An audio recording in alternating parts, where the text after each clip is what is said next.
Hey guys, welcome back to my YouTube channel step forward. तो देखिए, आज मैं आपके लिए यहाँ पर लेकर आया हूँ जो लास्ट चैप्टर बनता है क्लास 7 जियोग्राफी का, वो लेकर के मैं आपके लिए यहाँ पर आया हूँ। तो देखिए, हमारा पहला ही यहाँ पर क्वेश्चन है, टैगा कहा जाता है। तो यहाँ पर हमें बताना है टैगा जो है एक वर्ड है, ये किसे कहा जाता है। उष्णकटिबंधीय सदाबहार वनों को, भूमध्य सागरीय वनों को, शंकुधारी वनों को, या फिर यहाँ पर किसे कहा जाता है, उष्णकटिबंधीय पर्णपाती वनों को। तो देखिए, जो इसका राइट वन आंसर है वो बन जाएगा हमारे पास ऑप्शन सी, शंकुधारी वनों को जो है यहाँ पर टैगा कहा जाता है। तो टैगा का एक मतलब ये भी होता है, रूसी मतलब इसका क्या होता है रसिया में, शुद्ध, प्योर। ठीक है, टैगा का मतलब क्या होता है, प्योर। ओके, तो ये आपको पता होना चाहिए।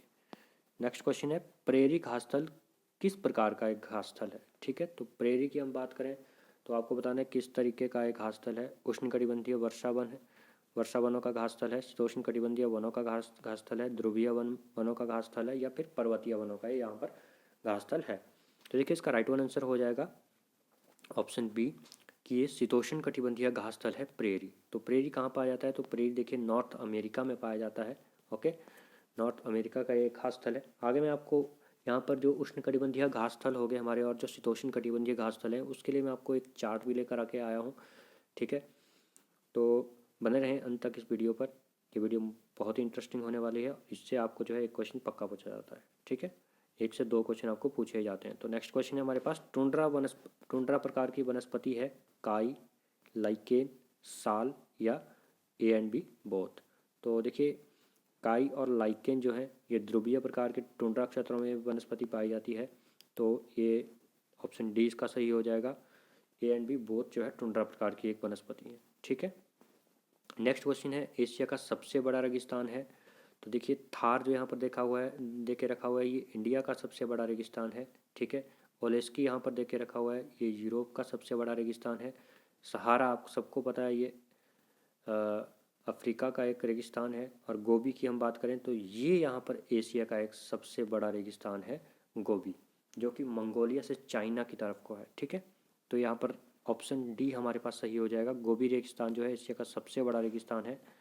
ओके, तो देखिए यहाँ पर आगे मैंने आपको बता के भी रखा हुआ है कि ओलेस्की यूरोप का है, गोबी मंगोलिया और चाइना के बीच का है, थार इंडिया का है। ठीक है, तो आपको पता होने चाहिए रेगिस्तानों के बारे में। उष्णकटिबंधीय सदाबहार वन की प्रजाति है, तो हमें बताना है कि इनमें से कौन सी प्रजाति उष्णकटिबंधीय सदाबहार वनों की है। बंदर, भालू, जिराफ, या ऊंट। देखो, अगर इजी वन क्वेश्चन पूछना हो तो इजी वन इस तरीके का पूछेगा, लेकिन मैं गारंटी के साथ कह सकता हूँ ज़्यादा से ज़्यादा बच्चों को अभी ये पता भी नहीं होगा कि उष्णकटिबंधीय सदाबहार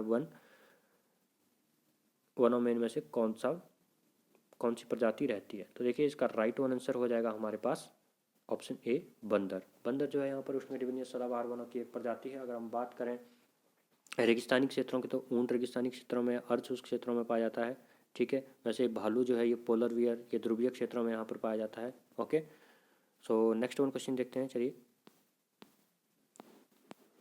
देखिए, तो क्वेश्चन यहीं पर समाप्त हो जाते हैं। आगे मैं आपके लिए जो लेकर आया हूँ एक चार्ट है, जिसमें मैंने आपको यहाँ पर बता के रखा हुआ है शीतोष्ण कटिबंधीय और उष्ण कटिबंधीय घासस्थलों के बारे में।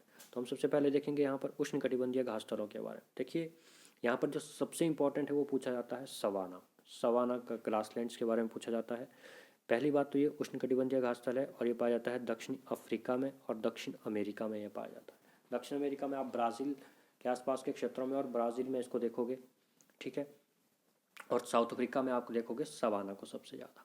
फिर पार्कलैंड, ये भी अफ्रीका में पाया जाता है पार्कलैंड। कंटीगा ब्राज़ील में पाया जाता है। कंपोज ब्राज़ील में पाया जाता है। लानोस अमेजोन बेसिन और वेनेजुएला में पाया जाता है। अमेजोन बेसिन मीन्स ब्राज़ील और वेनेजुएला के क्षेत्रों में यह पाया जाता है। तो देखिए, अगर हम उष्णकटिबंधीय घासस्थलों की बात करें तो तीन से चार घासस्थल, जैसे सवाना दक्षिणी अमेरिका बोला तो ये भी ब्राज़ील वाले क्षेत्रों में पाया जाएगा। ठीक है, एक हो गया सवाना। लानोस हो गया, लानोस अमेजोन बेसिन और वेनेजुएला में बोला तो ये भी आपका ब्राज़ील में मान के चलो, ब्राज़ील में ही मान के चलो। ठीक है, कंपोज ब्राज़ील का है, कंटीगा ब्राज़ील का है। तो चार जो घासस्थल हैं आपके उष्णकटिबंधीय घासस्थल कहाँ के हो गए, ब्राज़ील यानी कि साउदर्न अमेरिका के हो गए। जबकि हम बात करें सवाना की, तो सवाना वैसे साउथ अफ्रीका में सबसे ज़्यादा पाए जाते हैं, तो सवाना अफ्रीका का ही एक आप उष्णकटिबंधीय घासस्थल मान के चलो। वैसे ही पार्कलैंड यहाँ पर अफ्रीका का एक उष्णकटिबंधीय घासस्थल है। ठीक है, आप चाहें तो इसका स्क्रीनशॉट ले सकते हैं। मैंने इसे उत्कर्ष के जो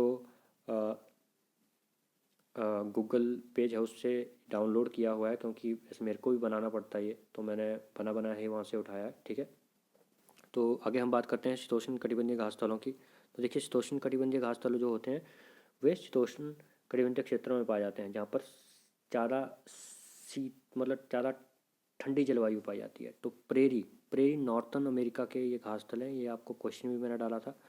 वैसे ही अगर पम्पास की बात करें तो अर्जेंटीना दक्षिणी अमेरिका के हैं, वेल्ड दक्षिणी अमेरिका के हैं। यहाँ पर वेल्ड, यहाँ से बेल्ड और प्रेरी, ठीक है, डाउन्स, और ये तीन जो है बहुत पूछे जाते हैं, प्रेरी, वेल्ड और डाउन्स। ठीक है, तो डाउन्स जो है वो ऑस्ट्रेलिया का एक घास स्थल है, शीतोष्ण कटिबंधीय घास स्थल। स्टेप जो है ये यूरेशिया का है, यूरोप और एशिया में पाए जाते हैं।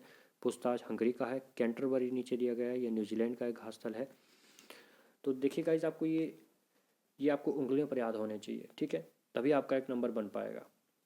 और मोस्ट प्रोबेबली जो है छोटे एग्जाम में यहीं से क्वेश्चन पूछा जाता है, बाकियों से नहीं पूछा जाता। अगर आप सेकंड ग्रेड के पेपर पर आ जाते हो, ग्रेड बी के, तो देखिए वहाँ पर फिर आपको विस्तृत तरीके से क्वेश्चन पूछे जाते हैं, तो उसके लिए तो आपको सारी वीडियोस यहाँ पर देखनी पड़ेंगी। Thank you guys. अगर आपको वीडियो अच्छी लगी हो तो वीडियो को लाइक करना ना भूलें, और मेरे चैनल पर बने रहने के लिए इसे सब्सक्राइब जरूर कर लें, ताकि आगामी जो भी मैं वीडियो डालूँ आपको उसके बारे में नोटिफाई हो सके और आप कंटिन्यूसली इन सीरीज़ को देख सको। ठीक है, इन प्लेलिस्ट को देख सको। So thank you very much.